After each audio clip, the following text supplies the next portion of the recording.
기쁨의 서신, 빌립보서의 별명은 기쁨의 서신입니다. 빌립보서 안에 무려 기쁨이라고 하는 단어가 몇 번 사용이 되고 있다고요? 16번 사용이 되고 있습니다. 기뻐할 수 있는 상황에서만 또 감사할 수 있는, 인간적으로 감사할 수 있는 상황에서만 감사하는 것은 참된 기쁨, 참된 감사가 아니죠. 기뻐할 수 없는 상황에서도, 감사할 수 없는 상황에서도 기뻐하고 감사하는 것이 진정한 기쁨이고 진정한 감사인 줄로 믿습니다. 특별히 주님의 임재가 있는 곳에는, 주님이 계시는 곳에는 기쁨의 역사가 있습니다. 이 시간 주님을 예배하는 저 여러분의 심령에 주님이 임재하셔서, 주님이 충만하게 임재하셔서 그 주님의 임재로 인한 거룩한 기쁨의 역사가 충만하기를 주의 이름으로 축복합니다. 옆에 있는 분에게 이렇게 인사 한번 하시죠. 이 시간 주님이 주시는 기쁨이 성도님에게 충만하기를 바랍니다.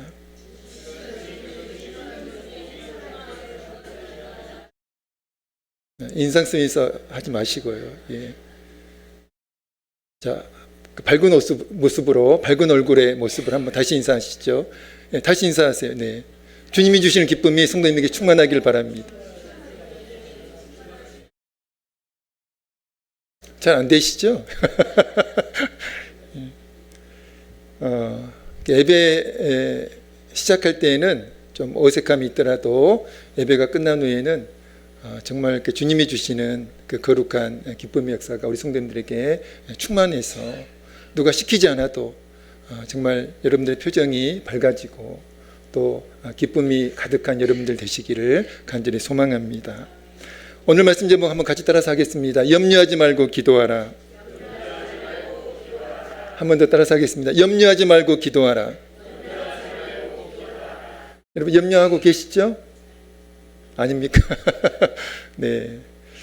오늘 말씀을 통해서 염려가 기도로 체인지 되어지는 은혜가 있기를 바랍니다. 지금 우리 교회 큐티 교재는 매일 성경인데요. 예전에 큐티 교재는 생명의 삶이었어요. 그 생명의 삶에 묵상 에세이라고 하는 이제 글이 있는데 몇 년 전 그 생명의 삶 묵상 에세이에 이런 글이 있었습니다. 그 제목이 신앙이 시작되는 곳, 이런 이제 제목의 묵상 에세이 글이 있었는데요. 제가 잠깐 소개를 해드리도록 하겠습니다.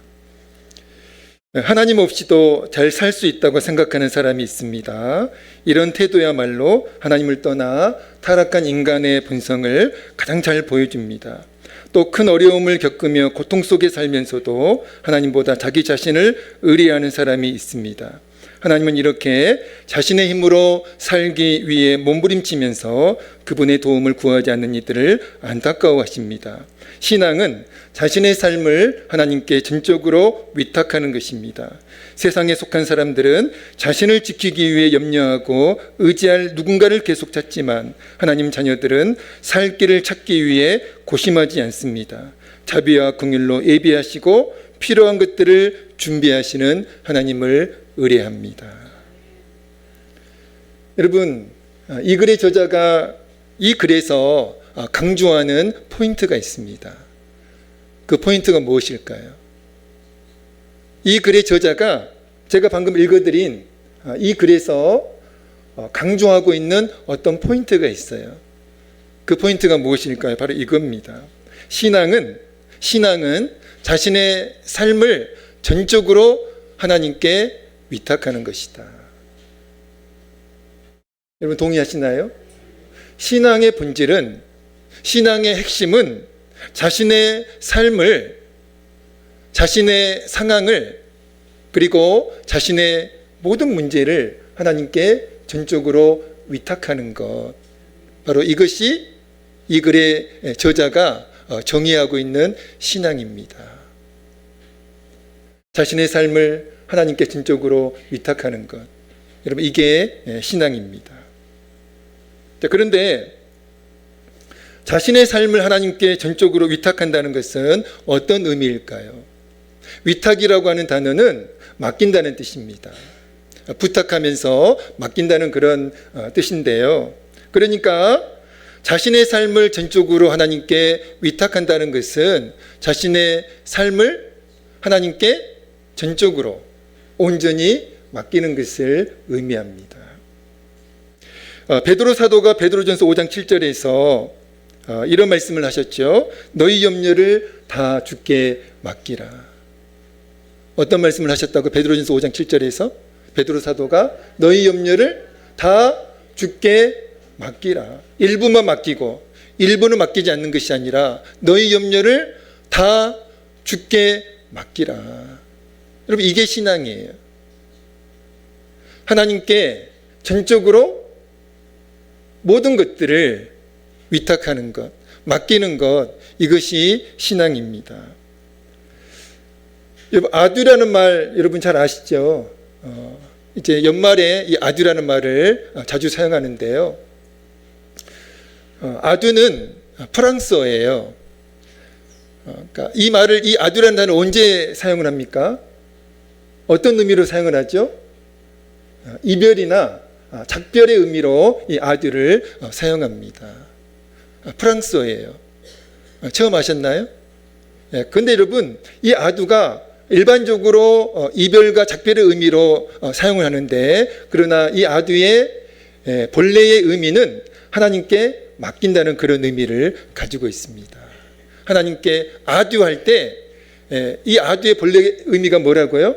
하나님께 맡긴다, 하나님께 위탁한다, 그런 의미의 단어가 아두예요. 자, 여러분, 새로운 의미를 아셨으니까 옆에 있는 성도님에게 아두 이렇게 한번 인사 한번 해보세요. 이상한가요? 아뷰가 아니고 아뷰가 아니고 아두입니다. 하나님께 맡기는 것, 하나님을 신뢰함으로 하나님께 맡기는 것, 그게 아두의 그 본래의 의미예요. 여러분, 신앙의 본질이 하나님께 전적으로 위탁하는 것이라면, 하나님께 전적으로 맡기는 것이라면, 하나님을 신뢰함으로 하나님께 맡기는 것이라면, 하나님께 전적으로 위탁하는 방법이 있지 않겠습니까? 어떻게 하나님께 맡길 것인가? 어떻게 하나님께 위탁할 것인가? 그 위탁의 방법을 알아야 되잖아요. 여러분, 어떻게 하나님께 맡길 수 있습니까? 여러분, 신앙의 본질이 하나님께 맡기는 것이라면 어떻게 하나님께 맡길 수 있냐는 거죠. 여러분, 어떻게 맡기십니까? 오늘 본문 말씀이 바로 하나님께 맡기는 방법에 관한 말씀이 오늘 본문 말씀입니다. 우리의 삶, 그리고 우리가 직면하는 모든 상황을 하나님께 전적으로 위탁하는, 전적으로 맡기는 방법에 관한 말씀이 오늘 본문 말씀인데요. 질문을 한 가지 드리겠습니다. 지금 나에게는 그 어떤 염려도 없습니다. 그 어떤 걱정과 근심도 없습니다. 한번 손들어 보시죠. 그런 분 계시면 한번 손들어 보세요. 저에게는 지금 어떤 염려도 없고요, 어떤 근심도 걱정도 없습니다. 어떤 두려움도 없습니다. 한번 손들어 보시죠. 괜찮습니다. 혹시 알아요? 손 들었다가 선물 받을 수 있을지? 아마 한 번도 없을 거예요. 그래서 선물 준비 안 했습니다. 여러분, 우리는 염려와 걱정과 근심이 연속인 삶을 살 수밖에 없는데요. 그 이유가 무엇입니까? 바로 우리의 삶에 크고 작은 문제들이 연속적으로 발생하기 때문입니다. 여러분, 지난 한 주 여러분의 삶을 돌아보세요. 문제가 없었던 순간들이 있었나요? 모든 순간, 모든 시간, 크고 작은 문제들 가운데 여러분 한 주를 사셨을 것입니다. 그러니까 여러분, 문제가 있으면 당연히 염려할 수밖에 없고, 걱정할 수밖에 없고, 근심할 수밖에 없는 것이죠. 문제가 없으면 염려할 이유가 없는 것이죠. 근데 여러분, 우리의 인생은 문제의 연속이에요. 그러니까 당연히 염려하는 것, 걱정하는 것, 근심하는 것, 당연할 수밖에 없습니다. 근데 여러분, 사도 바울은 오늘 본문 6절에서 이렇게 말씀합니다. 아무것도 염려하지 말아라. 아무것도 염려하지 말아라. 우리는 염려가 당연하다고 생각을 하며 살고 있는데, 왜냐하면 우리의 삶에 문제가 있으니까, 크고 작은 문제들이 있으니까 당연히 우리는 염려가 당연하다고 생각을 하는데, 사도 바울은 아무것도 염려하지 말아라, 이렇게 오늘 본문 6절에서 말씀하고 있다는 것이죠. 여러분, 빌립보서 말씀은 사도 바울이 감옥에서 사랑하는 빌립보 교회 성도들에게 쓴 편지가 빌립보서 말씀인데요. 당시 빌립보 교회는 염려할 수밖에 없는 그런 상황 가운데 있었습니다. 왜냐하면 당시 빌립보 교회에 심각한 문제들이 있었거든요. 내부적으로는 분열의 문제가 있었고요. 편을 갈라가지고 서로 성도들이 싸우는 그 분열의 문제가 내부적으로는 있었고요. 그리고 외부적으로는 극심한 핍박이 외부적으로는 있었다는 것입니다. 그러니까 내부적으로는 분열의 문제가, 외부적으로는 핍박의 문제가 있는 그 빌립보 교회 상황에서 당연히 빌립보 교회 성도들은 염려할 수밖에 없었겠죠. 그러니까 그런 상황을 잘 알고 있었던 사도 바울이 그 빌립보 교회 성도들에게 아무것도 염려하지 말라고, 당연히 염려할 수밖에 없었던 그 상황 속에서 사도 바울은 아무것도 염려하지 말아라, 이렇게 권면하고 있다는 것이죠. 그리고 염려 대신 무엇을 하라고 말씀하셨을까요? 우리 오늘 본문 6절 말씀을 처음부터 읽어보겠습니다. 시작. 아무것도 염려하지 말고 다만 모든 일에 기도와 간구로 너희 구할 것을 감사함으로 하나님께 아뢰라. 아멘. 염려할 수밖에 없는 그런 상황인데, 당연히 걱정할 수밖에 없는 그런 상황인데, 사도 바울은 염려하지 말아라, 그리고 염려 대신에 기도하라고 그렇게 권면하고 있는 것이죠. 우리는 문제가 있을 때 염려가 지극히 당연하다고 생각을 합니다. 조금도 의심하지 않아요. 염려하는 것, 걱정하는 것, 두려워하는 것, 그거 당연한 거 아니야? 문제가 있는데 어떻게 염려하지 않을 수 있겠어? 우리는 당연하게 생각을 해요. 그러나 사도 바울은 염려하지 말고, 아무것도 염려하지 말고 기도하라고 그렇게 말씀하고 계시는 겁니다. 여러분, 문제가 있을 때 염려하지 말고 기도하라는 사도 바울의 말씀은, 사도 바울의 권면은 우리로 하여금 염려하게 만드는 그 문제들을 기도함으로 하나님께 위탁하라는, 하나님께 맡기라는 그런 의미예요. 동의하십니까? 문제가 있으니까 염려하는 거잖아요. 그러나 그것은 당연한 것이 아니라고 사도 바울은 오늘 말씀하고 있는 것이죠. 문제가 있으니까 염려할 수밖에 없지만, 그러나 하나님의 사람들은 문제가 있을 때, 그래서 염려할 수밖에 없는 상황이지만, 염려하게 만드는 그 문제들을 믿음으로 하나님께 기도함으로 위탁하라고, 맡기라고 그렇게 말씀하고 계시는 겁니다.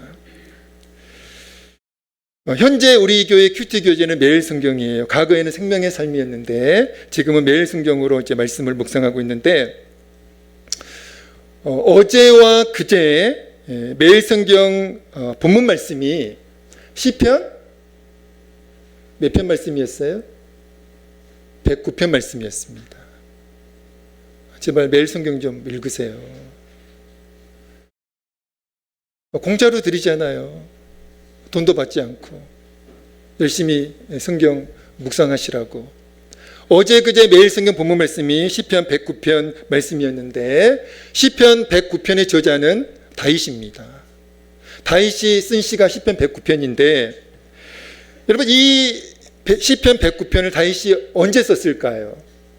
심각한 위기 상황에서 쓴 시가 시편 109편입니다.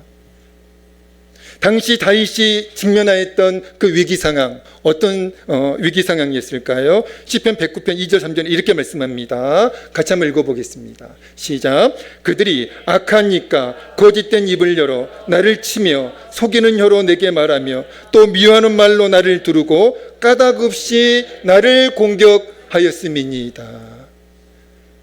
당시 다윗이 직면하였던 위기 상황입니다.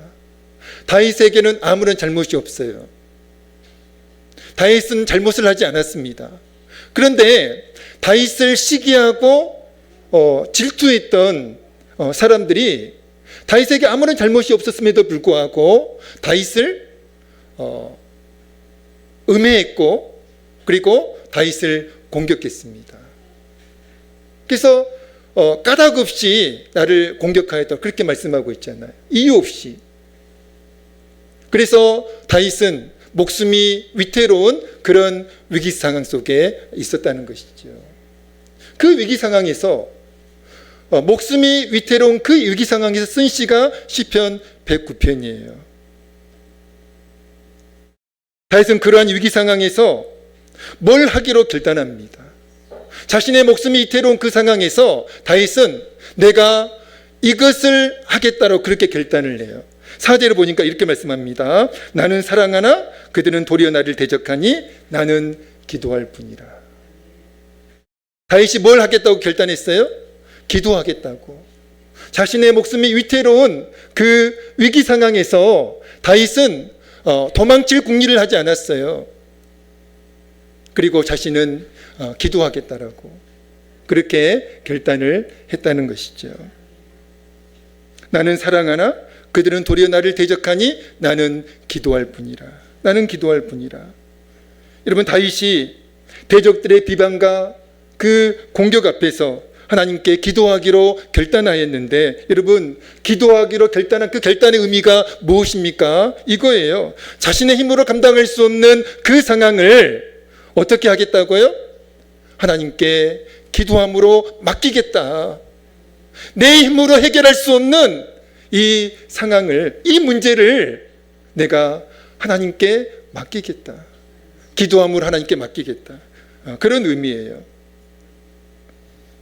세상 사람들도 그리고 하나님의 사람들도 매일 크고 작은 문제들을 직면합니다.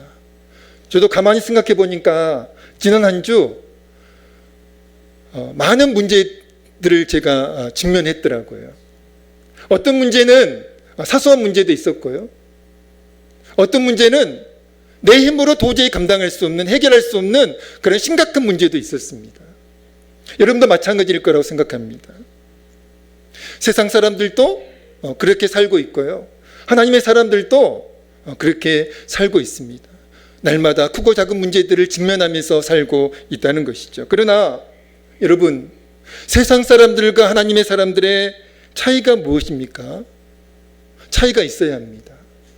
세상 사람들도 날마다 크고 작은 문제들을 직면하면서 살고 있고, 하나님의 사람들도 날마다 크고 작은 문제들을 직면하면서 살고 있는데, 그러나 세상 사람들과 하나님의 사람들의 차이가 있다는 것이죠. 그 차이가 무엇입니까? 세상 사람들은 문제가 있을 때 염려하고 걱정하고 근심하는데, 그 염려와 걱정과 근심에 자신을 맡기는데, 자신을 위탁하는데, 그러나 하나님의 사람들은 그렇게 하면 안 된다는 거예요.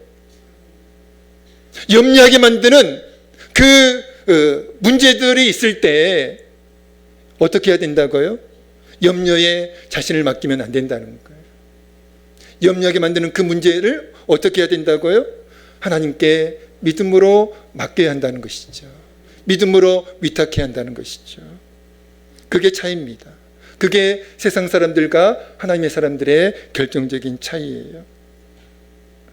사도 바울이 6절에서 하나님께 위탁하는 방법이 기도임을 말씀한 후에, 문제가 있을 때 염려하지 말고, 그 문제 때문에 염려하지 말고, 염려에 너를 맡기지 말고 하나님께 그 염려를, 그 문제를 기도함으로 맡기라고 그렇게 6절에서 권면한 후에 7절에서 그렇게 직면한 문제들을 기도함으로 맡기면 하나님께 위탁하면 하나님께서 가장 먼저 베풀어 주시는 어떤 은혜가 있다라고 7절에서 말씀하고 있습니다. 그 은혜가 무엇일까요? 7절 말씀 읽어보겠습니다. 오늘 본문 빌립보 4장 7절입니다. 읽겠습니다. 시작.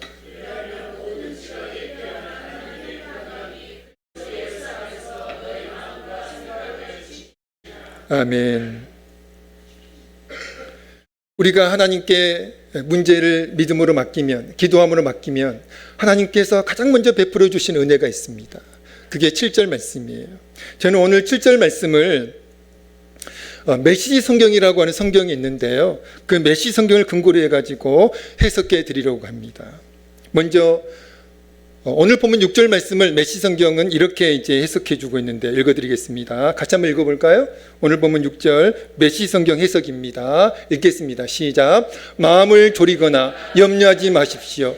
염려 대신 기도하십시오. 간구와 찬양으로 여러분의 염려를 기도로 바꾸어 하나님께 여러분의 필요를 알리십시오. 자, 이렇게 해석하고 있죠.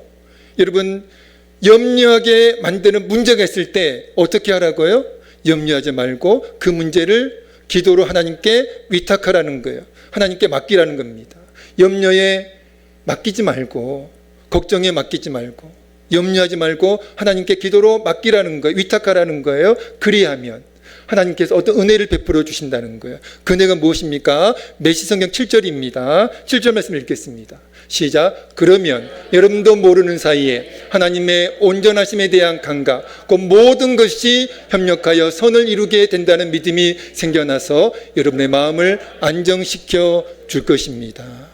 아멘. 여러분, 기도로 하나님께 문제를 맡기면, 기도로 우리의 삶을 하나님께 맡기면 하나님께서 가장 먼저 베풀어 주시는 은혜가 있는데, 당연히 우리가 기도하면, 우리의 문제를 하나님께 맡기면 하나님께서는 우리가 맡긴 그 문제에 개입하십니다. 아멘. 우리가 맡긴 그 상황에, 우리가 맡긴 우리의 삶에 하나님께서는 반드시 개입하세요. 그러나 그것과 별개로 하나님께서 우리에게 가장 먼저 베풀어 주시는 은혜가 있는데, 그 은혜가 무엇입니까? 우리가 문제가 있을 때 기도함으로 하나님께 문제를 맡기면 하나님께서는 가장 먼저 기도하는 그 사람으로 하여금 선하신 하나님을 온전히 신뢰하게 만들어 주신다는 겁니다. 여러분, 우리 하나님께서 선하시다는 사실을 온전히 신뢰하시나요? 우리 하나님께서는 신실하시다는 사실을 여러분 온전히 신뢰하십니까? 어떤 상황에서도, 어떤 환경에서도 다윗처럼 목숨이 위태로운, 아무런 잘못이 없음에도 불구하고 대적들의 그 비방과 그 공격으로 인해 가지고 목숨이 위태로운 그 상황 속에서도 다윗은 하나님께 기도했어요. 하나님께 기도하니까 하나님께서 다윗에게 어떤 은혜를 베풀어 주셨습니다.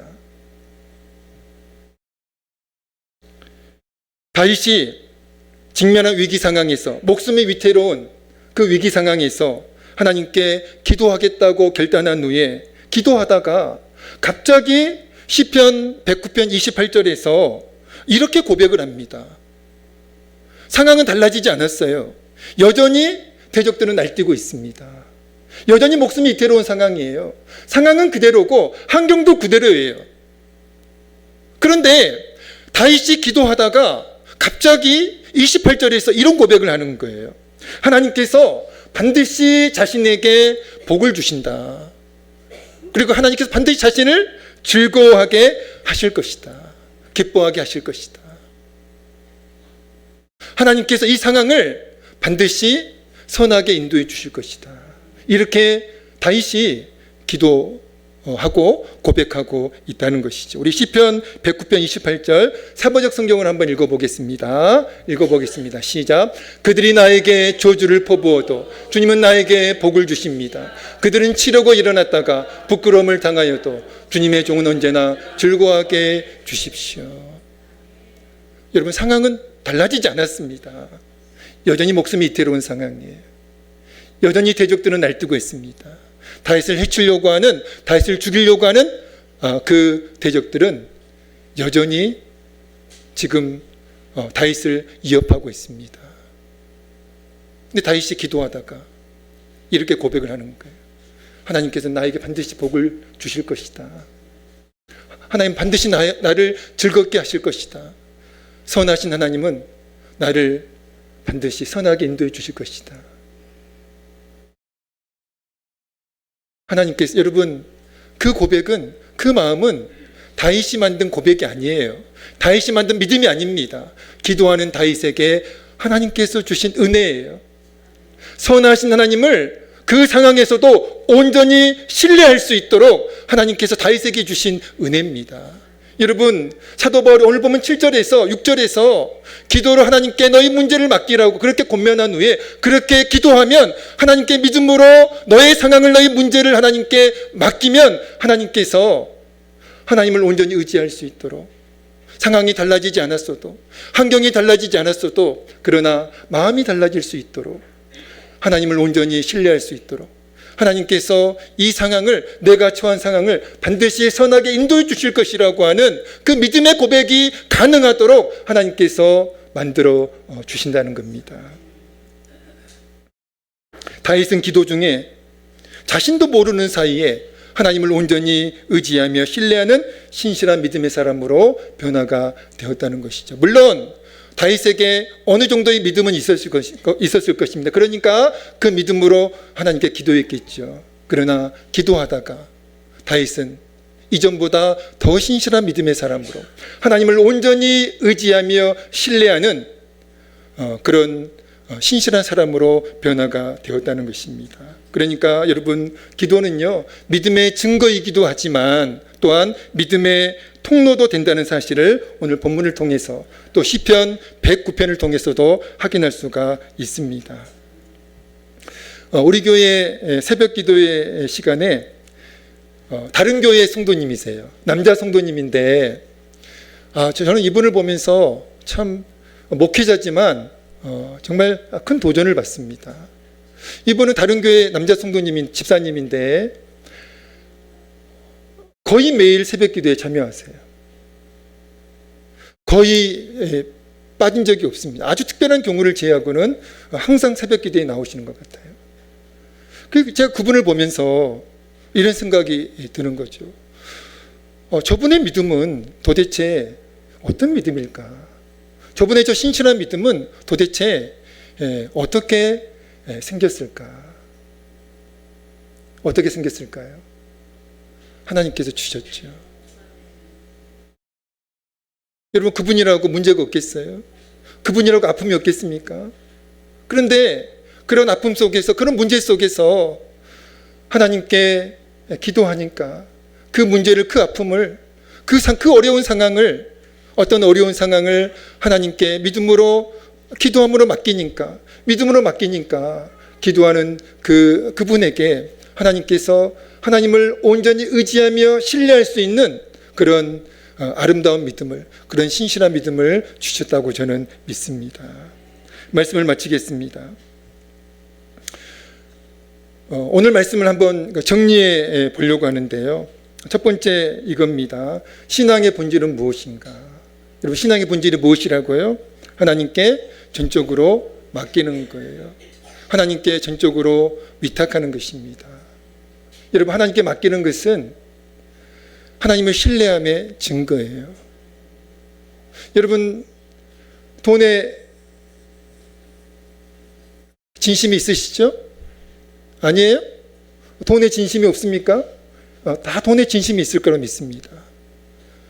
그 소중한 돈을 여러분 어디다 맡겨요? 어디다 맡깁니까? 저에게 안 맡기잖아요. 우리 강흥교회 담임 목사에게 맡기는 사람 한 명도 없습니다. 어디다 맡겨요? 은행에 맡기죠. 왜 저한테 못 맡기는 거예요?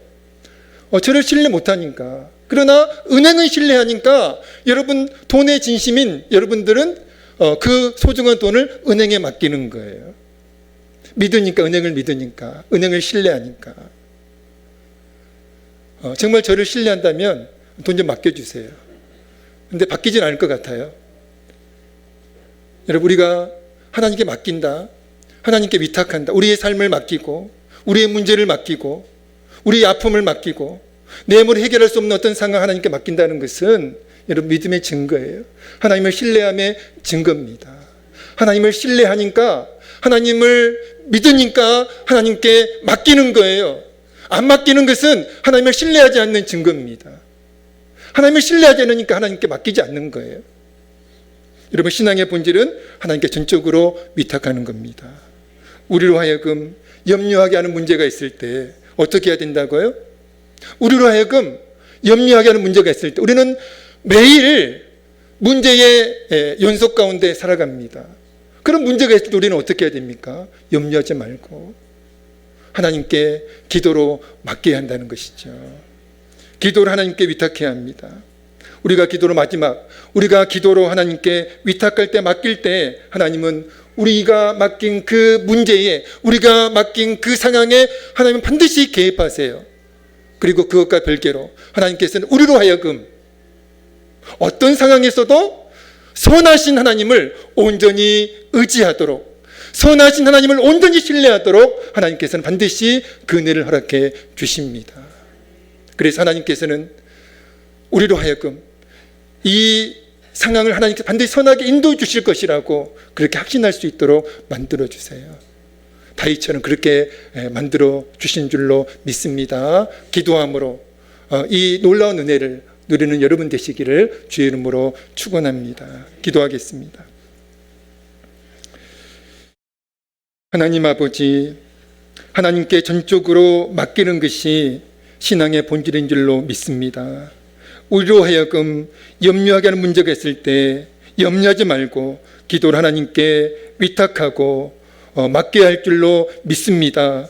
우리가 하나님께 맡길 때 하나님은 우리가 맡긴 문제와 상황에 개입하실 뿐만 아니라 우리로 하여금 선하신 하나님을 온전히 신뢰할 수 있도록 만들어 주신다는 그 진실을, 그 진리를 우리가 오늘 말씀을 통해서 깨달았습니다. 하나님, 우리가 다윗처럼 어떤 상황에서도 어떤 환경에서도 선하신 하나님을, 신실하신 하나님을 온전히 의지하며 신뢰할 수 있도록 은혜를 베풀어 주옵소서. 예수님의 이름으로 기도하옵나이다. 아멘. 찬송가